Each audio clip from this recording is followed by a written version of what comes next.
This is Miss Start again, and I want to show you a tool that you can use in some of the Gale databases called the Topic Finder. And the Topic Finder will help you to discover the context of your search term and uncover hidden connections, as it says here. But what it will do is also help you to narrow your topic, to find subtopics, and you have a broad topic. It's not in every Gale database, but the ones that it is in, you'll see right on the front page like this.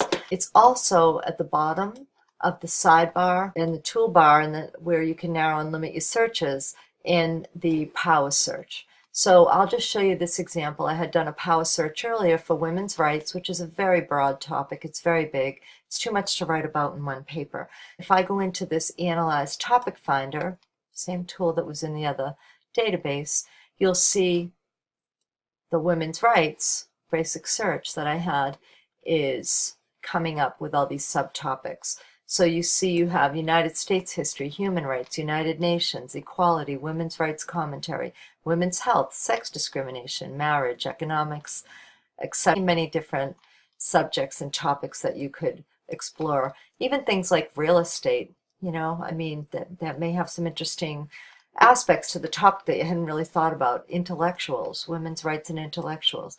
This is the tile. You can look at it two different ways. You can look at it in tiles.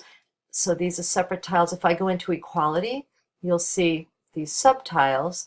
And then what will happen is if I click, for example, civil rights, all the articles over here, oh, it took me back out. So if I click civil rights, over here it changed to civil rights. So articles that have to do with women's rights and civil rights show up there. If I change it to this, women's rights, women's suffrage, that's going to change. So my articles will change, and you'll see this scroll bar will give you several different articles on that topic.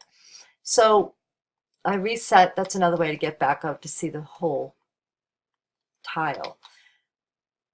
Wheel is another way to look at it. In a way, this is a little easier to look at because you see the broad topics, which were the titles of the tiles on some of those, and then the subtopics that go with it. So here's equality with the Equal Rights Amendment, equality movement, equality discrimination, women's rights commentary with Equal Rights Amendment. So it's African Americans, civil rights. Let's see what happens with this with women. So African Americans and women's rights, you come up with address to the Ohio Women's Rights Convention, Sojourner Truth, who was a famous African American feminist during the 1800s. So you'll get information. Human rights in 20th century United States. Again, so African Americans and women's rights, that may be a topic that you start to explore in a little more detail. So I think this is a great tool, and I really recommend that you use it as you begin to narrow your search down. Are you trying to narrow your search down? Are you looking for some more specific ideas?